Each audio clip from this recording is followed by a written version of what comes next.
Hey guys, I'm Bo Watson with School of Lifetime Low Rounds, and today I'm coming to you with a really cool drill on how to release the club. And here's the funny thing: when you look on YouTube at some of the other guys that you see, they have really good content out there, but no one that I have found have really gone into detail what actually happens in the release of the golf club. So what I'm going to do today is show you a few things that's going to help you to fully understand how to release the club properly, and then also to give you some parameters to work within that's going to allow you to do this on a consistent basis. So the first thing that you have to understand right off the get-go is this: whenever you start to release a club, the number one thing that you're looking for is two things. One, you're looking at the roll of the left hand. Is it releasing this way? Is it releasing this way?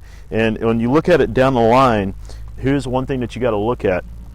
If I were to just uncock the left hand only, okay, see how the club's going just straight down like this, all right?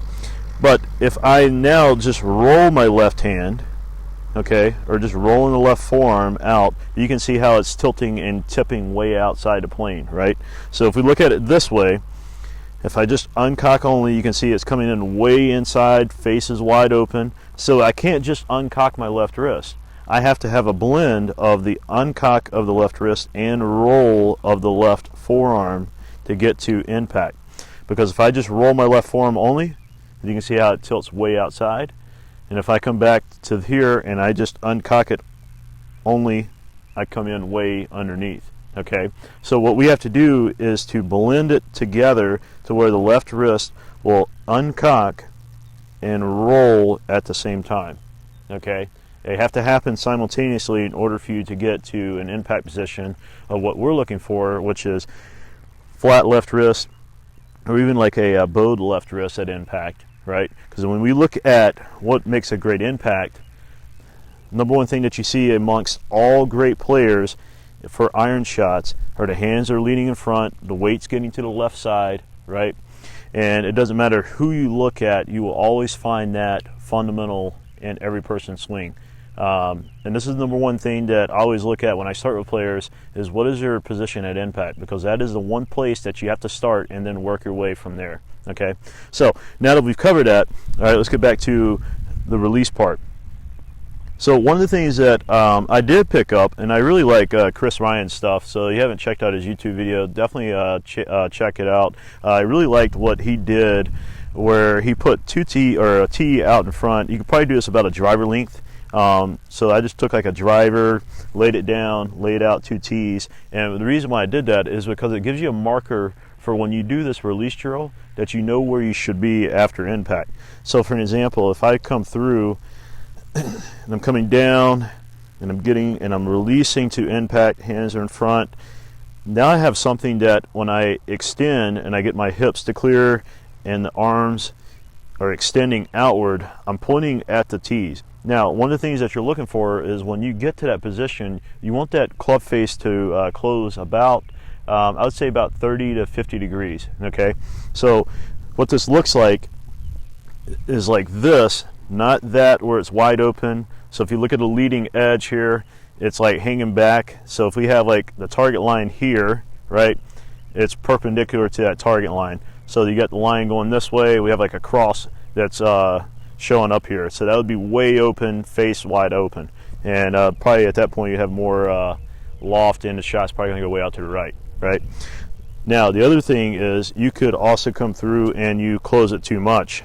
You can see now I got the face really turned over, and it looks like now it's the opposite direction and it's turned almost 90 degrees that way. And what we're trying to do is find that happy medium in between. So when you go through, that's the position that you're looking for. The arms are extended off of the body. So what I mean by that is we're looking for this, not this. Okay? So it's coming down, left wrist uncocking and rolling to impact, and then you're getting that extension. Now, two things I want to highlight right off the bat here.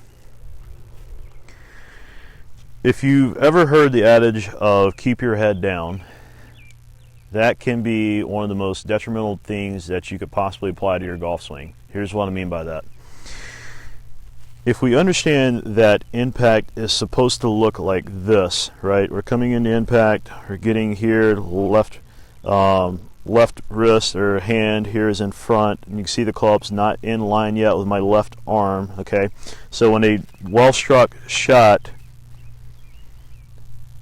is ball first, ground second, so after that ball leaves, the club goes into the divot, and then the left arm and club get in line, okay? Very important. Now, here's what happens. If you keep your head down for a long period of time, all right, watch what happens here.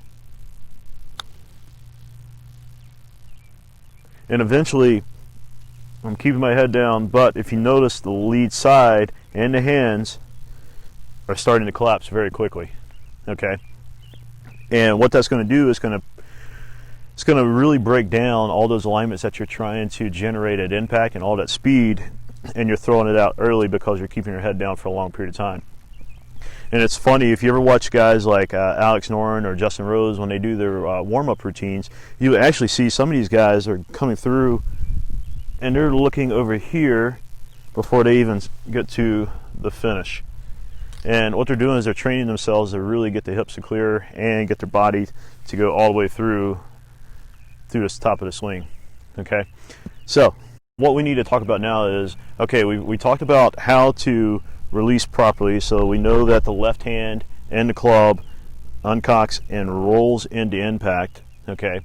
But this is not going to be very helpful for you if you don't have a good, what we call delivery line coming into impact. And what I mean by that is this: if I were to take this club back and I tilt this thing and I'm coming over the top like this, then if I come down and I release, this shot's going to go way left, right?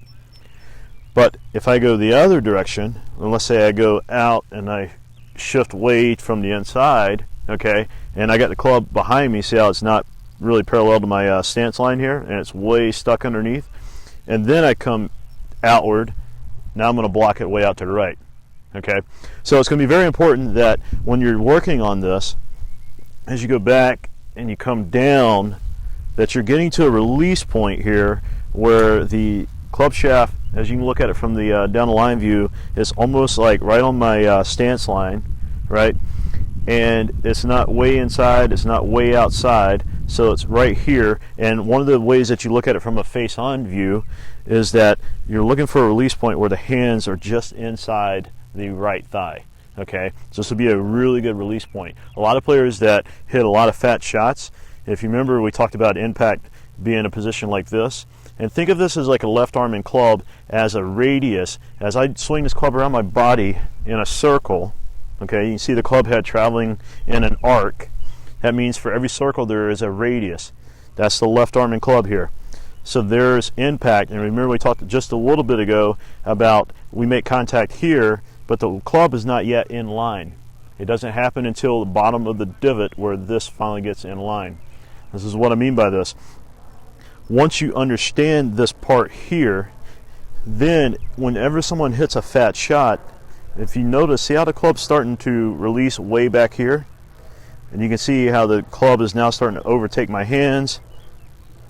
And there's your fat shot because the radius got too long too fast. All right? The opposite can happen.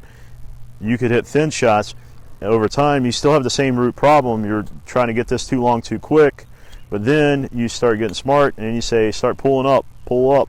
And what do you start to see here? Left arm starting to make room because it's shortening. And then the opposite occurs and you see that topped or thin shot. Okay, so I hope you're finding this very valuable. Make sure that when you do this drill that you're paying attention to your release coming down like this. All right, so this is where you're trying to get to, just inside the right thigh, and then from here it's left wrist uncocking and rolling going into impact, then it goes through, and then you're extending out toward the tees. So if we do just a little simple motion, this is what you're looking for.